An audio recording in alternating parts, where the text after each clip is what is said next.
nous sommes juste devant le château du Parc du Reynou, qui est le point de départ en quelque sorte de cet établissement et de la partie zoologique. Il a été complètement transformé par la famille Haviland, grand porcelainier bien connu dans le secteur, qui a aussi aménagé tout l'espace vert autour, tout le parc paysager, avec des bassins, avec des superbes rocailles, artificielles bien sûr, des bassins creusés par l'homme, mais aussi la mise en valeur de tout le patrimoine naturel qui est autour, de très très jolis arbres. On a des séquoias qui ont 200 ans, on a vraiment un côté patrimoine végétal qui est très intéressant autour. Et donc on est pleinement dans cette continuité-là, si ce n'est que nous on est ouvert à tout public, de façon à faire partager effectivement cette possibilité de découverte naturelle. Maintenant on va aller se promener dans le parc, découvrir tous nos animaux. Il y en a quand même 600, 130 espèces, donc il faut prévoir pratiquement une demi-journée.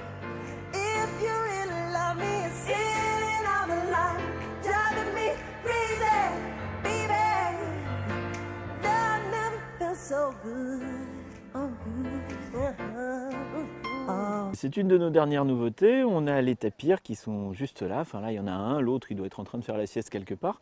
Le tapir qui est un animal d'Amérique du Sud, semi-aquatique comme on peut le constater, puisque c'est l'heure du bain et ça a l'air d'être très agréable par ce beau temps ensoleillé. L'une des particularités, c'est d'avoir de très grandes plaines. On a des présentations polyspécifiques, alors c'est un petit jargon technique, ça veut dire qu'on regroupe un certain nombre d'espèces différentes dans des grands espaces de 3-4 hectares et qu'on les fait vivre ensemble, un peu comme ça se passerait dans la nature. Alors bien évidemment, on ne va pas mélanger les lions avec les antilopes, sinon ça ne se passerait pas bien pour les antilopes, surtout pour les lions, je crois qu'ils aimeraient ça.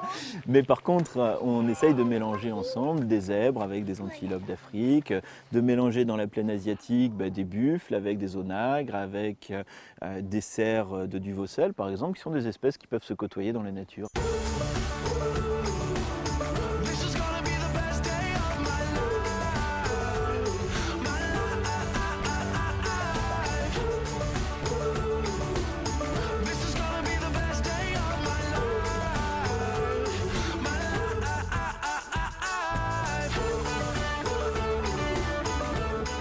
Donc vous êtes actuellement dans un parc qui est privé, qui s'étend sur à peu près une centaine d'hectares.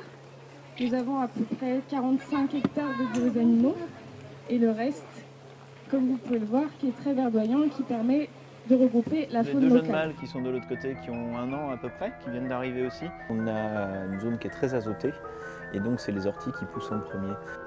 Déjà on a 2 mâles pour maintenant, c'est un peu compliqué mais on va chercher. Dès qu'on fait le tour du parc, on en profite aussi dès qu'il y a des questions ou pour en fait faire partager notre passion et puis expliquer aussi, donner des informations sur les animaux, sur la protection de la nature et sur les petits gestes au quotidien qu'ils peuvent faire pour protéger l'environnement et de façon à ce que leurs enfants et leurs petits-enfants voient encore des animaux dans la nature ou des animaux sauvages. C'est un public très familial. On a essentiellement un public familial, pas mal de groupes, un peu de scolaires et on essaie de développer beaucoup nos messages pédagogiques et nos activités pédagogiques. Donc on a de plus en plus de scolaires et puis pas mal de groupes aussi organisés, là, des groupes de familles qui ont envoyés par les communes, des centres de loisirs sans hébergement, etc.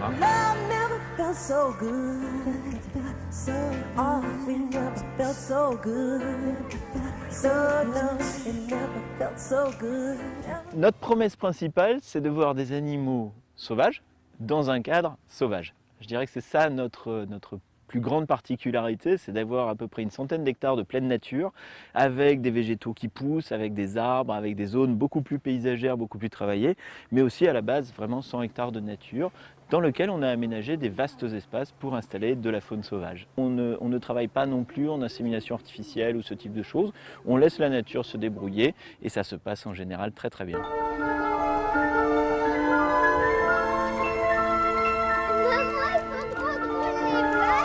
C'est une nouvelle partie du parc, c'est la mini-ferme avec essentiellement des animaux domestiques, même quasiment que des animaux domestiques, mais quelques exotiques comme les alpagas ou les chameaux qu'on a juste par là. L'idée étant de montrer aux enfants et aux visiteurs que l'homme a travaillé sur l'animal, a sélectionné des races en fonction de l'utilisation qu'il voulait en faire. Et donc on a des petites races, des grandes races, le porc cul noir du Limousin par exemple, qui était un animal qui a été créé pour la viande, et puis à côté le cochon qui est tout petit, qui lui a été travaillé pour pouvoir servir en laboratoire avec une toute petite taille. Viens voir là. Viens là. Ah bah oui, ça gratte. Ah bah oui, ça gratte.